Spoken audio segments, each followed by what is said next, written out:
චෙසු පිහිටයි. බතගම මේසමේ තවත් එක් පියතුමෙකුගේ සමු ගැනීම සනිටුහන් කරමින් නික්මයාමත පෙර වැඩසටහන ආරම්භ කිරීමටයි මේ සූදානම. බතගම පල්ලියේ පොඩි ෆාදර්. එහෙම නැත්නම් අපි කවුරුත් හොඳින් හඳුනන ගරු හෂාන් දිසානායක පියතුමන් සමග කරන සුහද කතා බහකටයි මේ සූදානම. චෙසු පිහිටයි පියතුමනි. චෙසු පිහිටයි. මගේ පළමුවන ප්‍රශ්නය. ඔබ වහන්සේගේ පත්වීම බටගම මිසමට ලැබුණා කියලා ඔබ වහන්සේ දැනගත්තම ඔබ වහන්සේට ඇත්තටම මොනවද හිතුනේ? පළවෙනියෙන්ම රජගුරුතුමා එතන නිවේදනය කරපුවම පළවෙනි දැන් අපේ පළවෙනි පත්වීමනේ. ඔව්. ඉතින් බලාගෙන හිටියේ කොහෙට වැටෙයිද? දුර පැත්තකට වැටෙයිද කියලා තමයි බලාගෙන හිටියේ. බටගම කියලා කිව්වම මට මුලින්ම නිකන් බයකුත් ආවා නිකන් මේ ඇත්තටම දන්නේ මේ විහිළුවක්ද කියලා. ඊට පස්සේ ආයේ උන්වහන්සේ ළඟට ගියාම මේ පත්තිම දිදි කිව්වා බටගමටයි යන්නේ කියලා කිව්වහම තමයි ටිකක් අර ලියුමේ තියෙනවානේ බටගම කියලා. ඒතකොට තමයි ටිකක් ඇඟට ලේ ටිකක් එන්නේ. මොකද බලාපොරොත්තු නැහැ මෙච්චර ළඟට හම්බෙයි කියලා. පුංචි කාලේ නම් ඇවිල්ලා තියෙන තැනක්. ගොඩක් දන්න කියන තැනක්. අඳුරු ණය ගොඩක් ඉන්න තැනක්.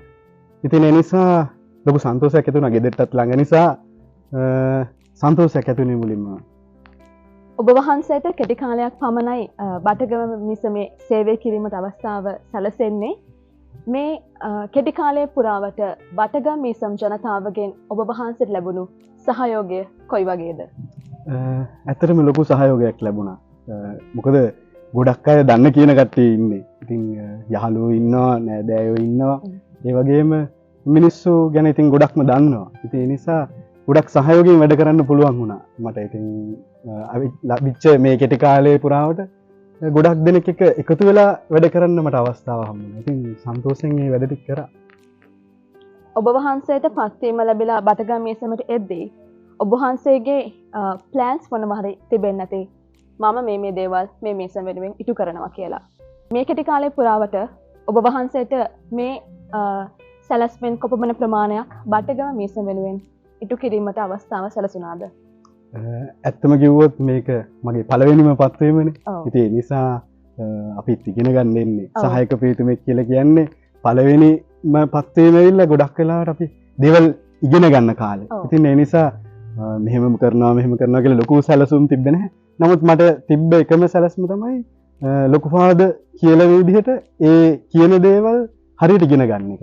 ඒ තුල උන්වහන්සේ බලාපොරොත්තු වෙන විදිහට උන්වහන්සේට සහයෝගය දෙන එක.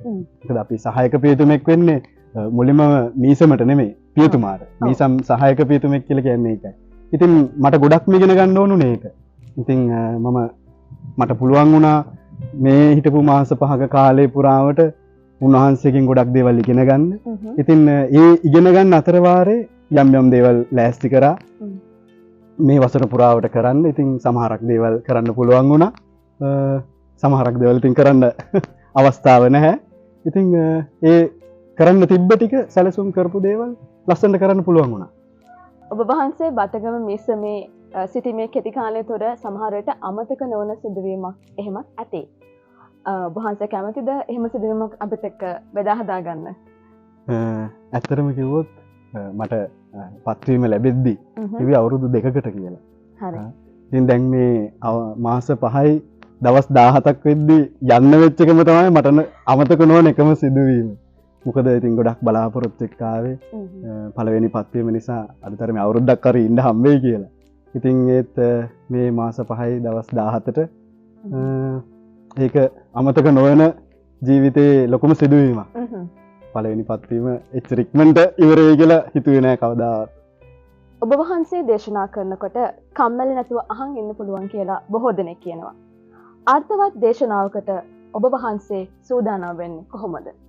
ඇත්තටම අපිට සෙමිනේරියේදී ගොඩක් කියලා දෙනවා. දේශනාවක් කරන්න කොහොමද ලෑස්ති වෙන්න ඕනේ?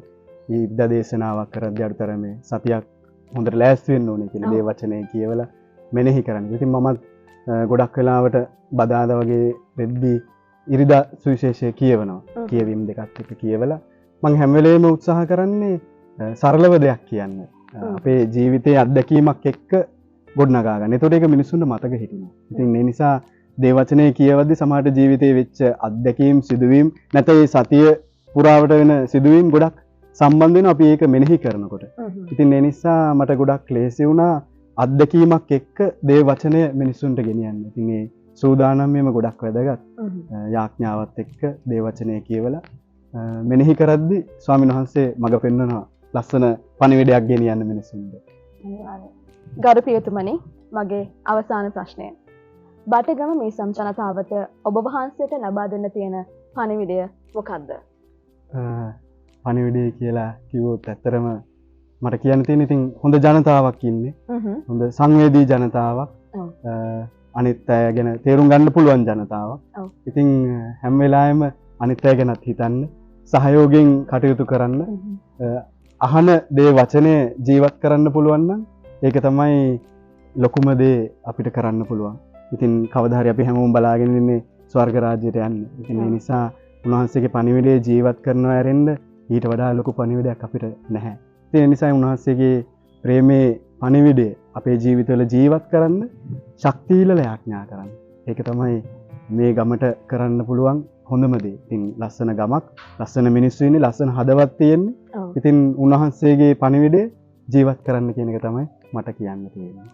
ගරු පියතුමනි, මම මේක අවස්ථාවක් කරගන්නවා ඔබ වහන්සේට ස්තුතිවන්ත වෙන්න. මෙතෙක් කල අප ග්‍රාමයට, අප මීසමට ලබා දුන්නු සහයෝගය වෙනුවෙන් ඔබ වහන්සේට උපවිදුහල්පති පත්වීමක් ලැබෙන ඔබ වහන්සේ මේ ළඟට යන්නේ ශාන්ත නිකොලා විදුහලට. එම විදුහලේ කටයුතුත් ඔබ වහන්සේට සාර්ථකව දේවාශිර්වාද මැද්දේ කර ගැනීමට හැකි වේවයි අපි සියලු දෙනාම ප්‍රාර්ථනා කරනවා. ස්තුතියි ෆාදර්. ජෙසුපිහිටයි. ජෙසුපිහිටයි. ජෙසුපිහිටයි.